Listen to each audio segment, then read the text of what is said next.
Elle est allongée sur une plage. Pas une qu'elle reconnaît. En fait, c'est plutôt l'idéal platonique d'une plage. C'est la nuit, mais le ciel au-dessus d'elle est d'un jaune maladif et immobile, avec des étoiles noires qui scintillent dessus. Rien de tout cela ne la dérange. La ville, la jetée et les montagnes semblent à des millions de kilomètres. Mais la mer est si proche. Elle avait tellement peur de l'océan autrefois.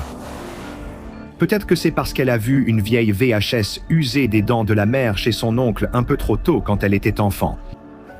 Mais elle n'a plus cette peur aujourd'hui. Elle ferme les yeux et écoute les vagues se briser sur la plage. Une douce berceuse. Bientôt, l'océan vient lécher ses pieds. Comment cela peut-il être à la fois si froid et si chaud en même temps? La marée avance, caressant maintenant ses chevilles, envoyant des picotements le long de ses jambes jusqu'à son torse. Elle ne s'est pas sentie ainsi depuis son adolescence. Avant l'université, avant les prêts étudiants, avant le loyer, les factures, les impôts et le premier mariage. Elle se sent tellement légère. Les vagues qui s'écrasent.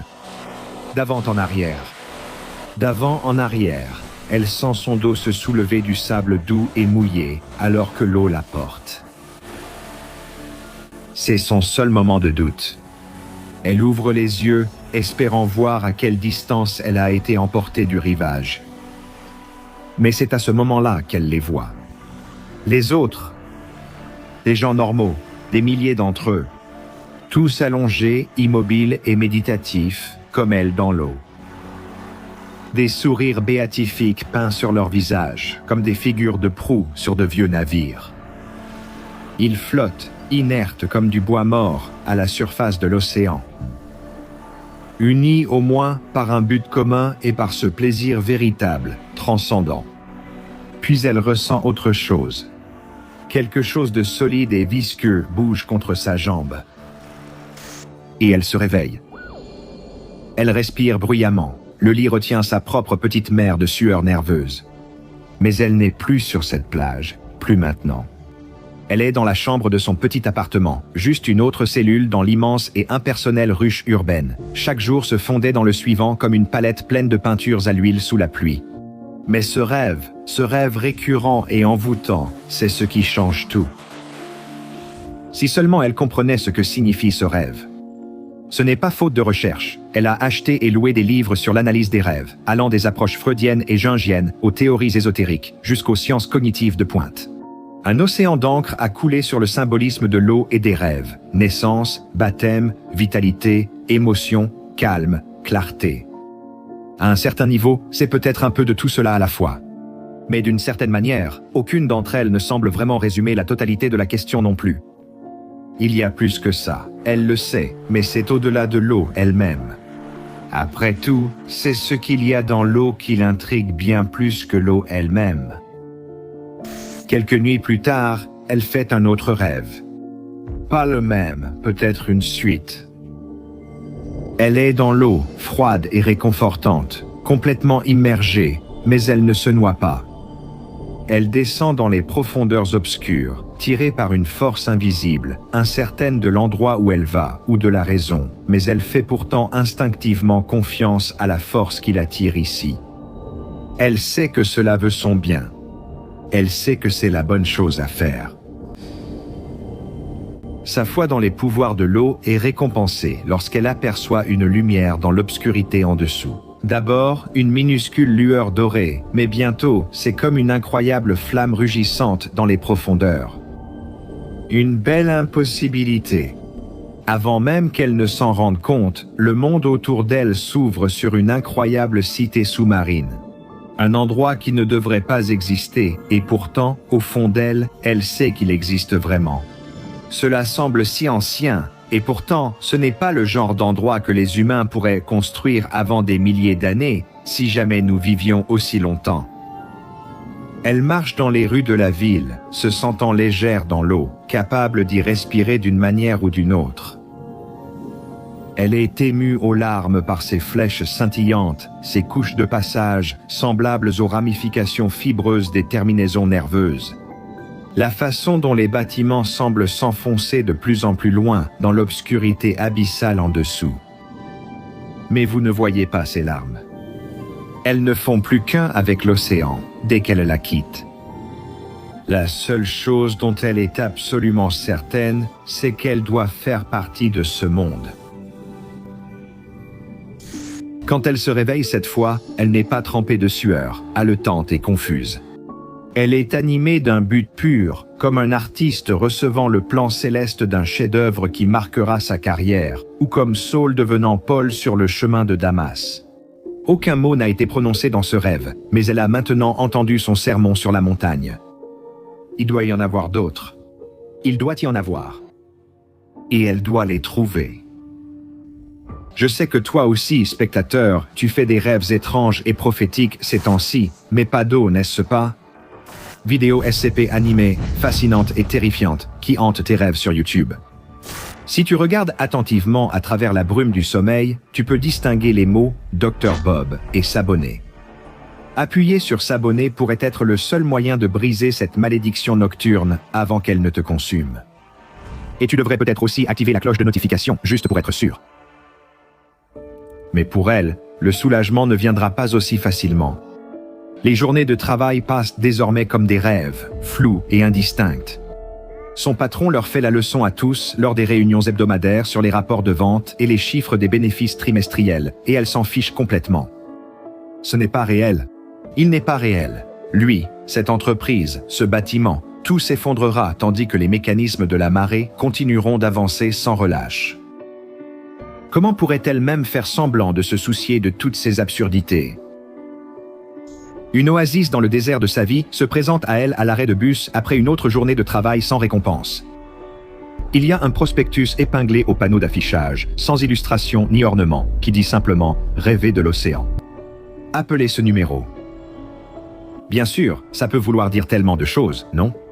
Des millions de personnes doivent rêver de l'océan chaque nuit. Après tout, il couvre 71% de la surface de la planète. Ça doit être à peu près pareil pour la psychosphère humaine. Elle choisit de garder espoir et compose le numéro ce soir-là, depuis l'une des dernières cabines téléphoniques de la ville. Une voix calme et posée à l'autre bout du fil lui demande « De quelle couleur est le ciel ?» Cela la fait hésiter une seconde, puis instinctivement, elle répond « Jaune, avec des étoiles noires ». Silence à l'autre bout du fil un instant. Puis la voix demande « Et qu'est-ce qui attend sous les vagues ?» Elle n'hésite même pas une fraction de seconde sur celle-ci. Avant même que la voix ait vraiment fini sa phrase, elle répond « La ville ». La voix lui donne une adresse et une heure, demain soir. Elle sait, quoi qu'il arrive, qu'elle y sera. Que peut-être tout ce qu'elle cherche l'attend. Elle arrive le soir suivant dans une salle de réception discrète qui est étonnamment bondée. Aucun point commun ne semble unir les personnes assises sur des chaises pliantes devant une scène cachée par un rideau. Âge, genre, origine, corpulence, c'est un large éventail de l'humanité. Une place libre l'attend, elle la prend sans se demander si elle est pour elle. Elle sait simplement que c'est le cas. Après un moment de silence gênant, une silhouette brillante sort de derrière le rideau. Il est grand et mince, sa tête chauve entièrement enveloppée de bandages au-dessus du nez. Ses yeux sont couverts, mais leur emplacement est marqué sur les bandages par 2 points rouges, comme s'il avait pleuré du sang. Il porte de longues robes blanches ornées de motifs de tentacules violets cousus. Il lève les mains et tous sont captivés, suspendus à ses gestes. J'ai reçu les visions et les messages, comme l'avait fait Adler en 1920, dit-il d'une voix retentissante et puissante. Tous ceux qui sont ici le sont parce qu'ils ont entendu l'appel tétien de l'esprit mère dans les étendues glacées de l'Antarctique, le siège de toute pensée.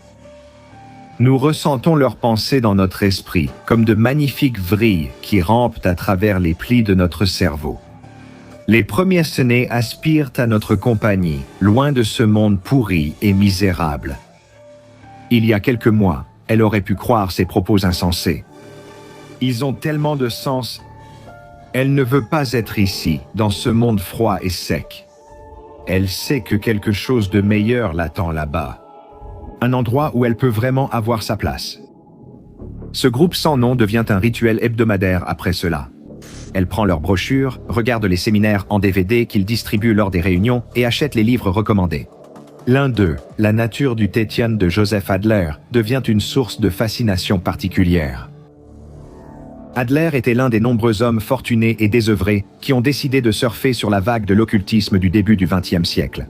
Et il s'est passionné pour l'idée d'anciens êtres ancestraux qui auraient précédé l'humanité et, d'une manière ou d'une autre, mis en marche tout ce que nous avons et connaissons aujourd'hui.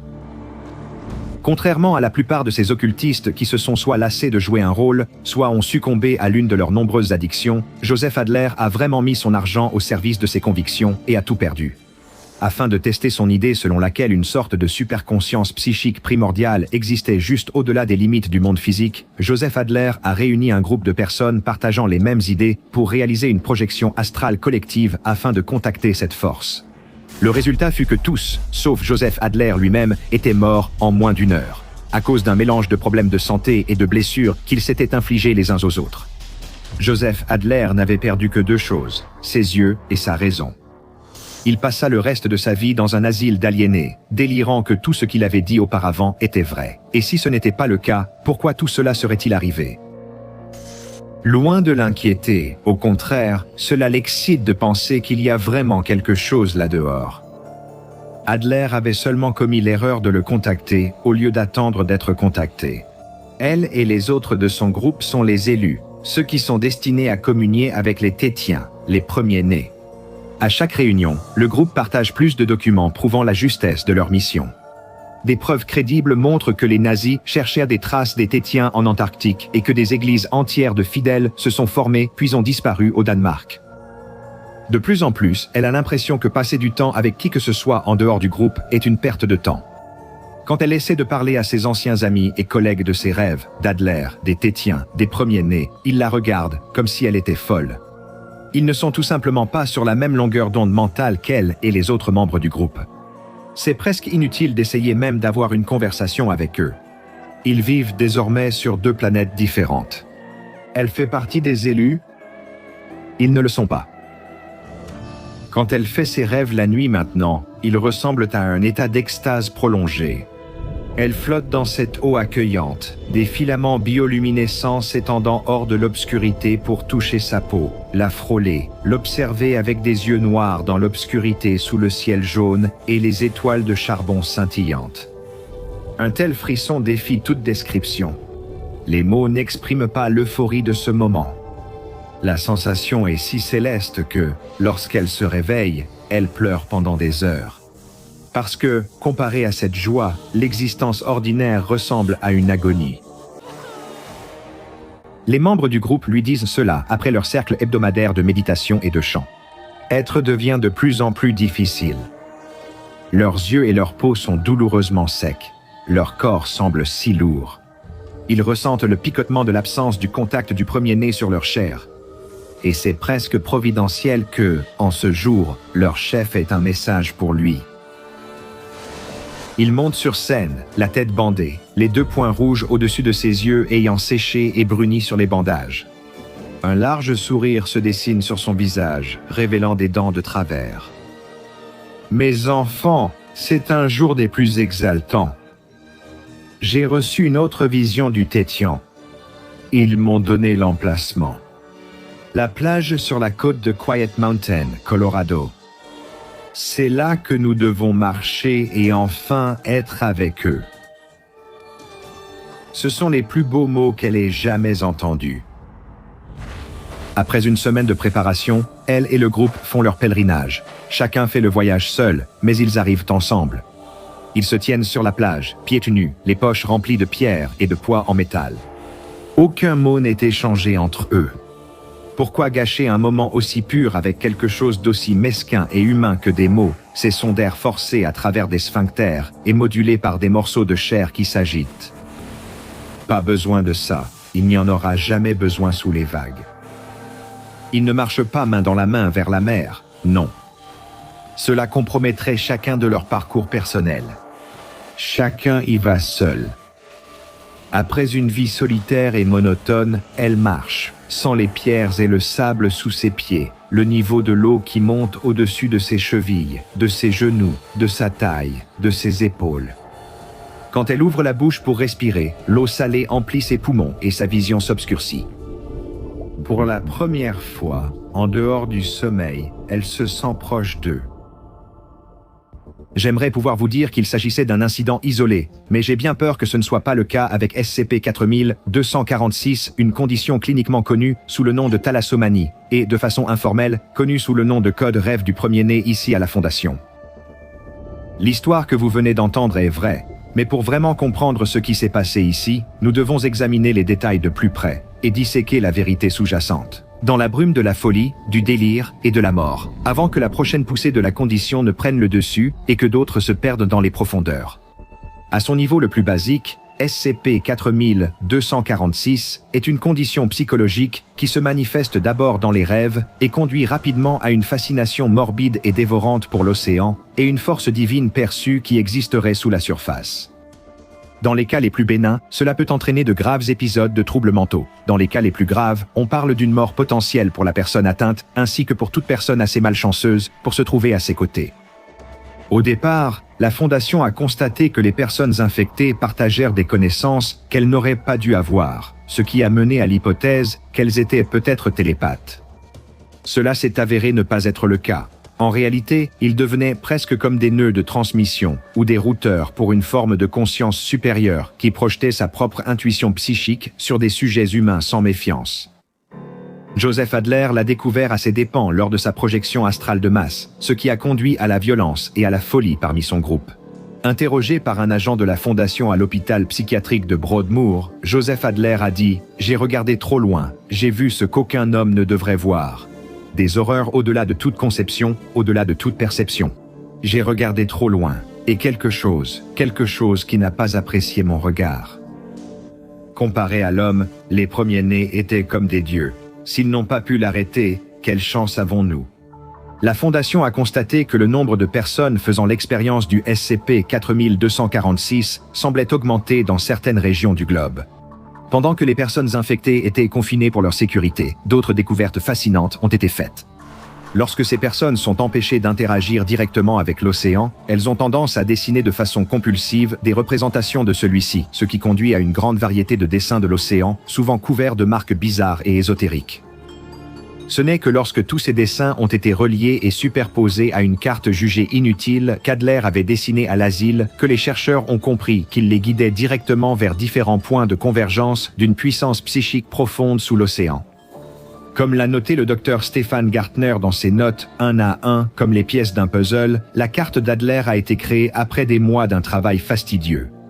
Au début, nous ne savions pas quoi en penser. L'image complète aurait tout aussi bien pu être un paysage onirique intangible, né du subconscient collectif de SCP 42461. Mais le consensus scientifique est rapidement devenu un allié essentiel, les conclusions de la tectonique des plaques résolvant une énigme avec laquelle nous aurions autrement lutté pendant des décennies. Dans le cadre de mes recherches sur SCP-42461, j'ai introduit une copie de la carte lors de mes entretiens hebdomadaires, et j'ai demandé s'ils la reconnaissaient. Leur réaction a l'air d'une angoisse étouffante, à une excitation proche de l'euphorie. C'est ce monde qui hante leurs rêves. Mais pourquoi? La Fondation a organisé des missions sous-marines pour enquêter, mais elles ont échoué. Les équipages de sous-marins disent voir d'immenses cités englouties non captées par les caméras. Évidemment, ces sous-marins ne sont jamais remontés. Les équipages se sont entretués et ont été engloutis par les vagues. Quelques morts n'ont jamais empêché la Fondation de poursuivre ses recherches, ni maintenant, ni jamais. Ils ont suivi une autre piste. De vieux documents provenant de l'Annen Herb Obscura Corp, l'organisation SS dédiée à la recherche d'anomalies pouvant aider l'effort de guerre nazi, suggérant que quelque chose lié au phénomène SCP-4246 et à l'ancienne race mystérieuse des Tétiens, qui revient sans cesse dans ses études. Les documents les ont effectivement menés à un projet que l'Obscura Corps menait en Antarctique, une installation souterraine qu'ils avaient reconstruite, menant à une installation encore plus ancienne et plus impossible en dessous.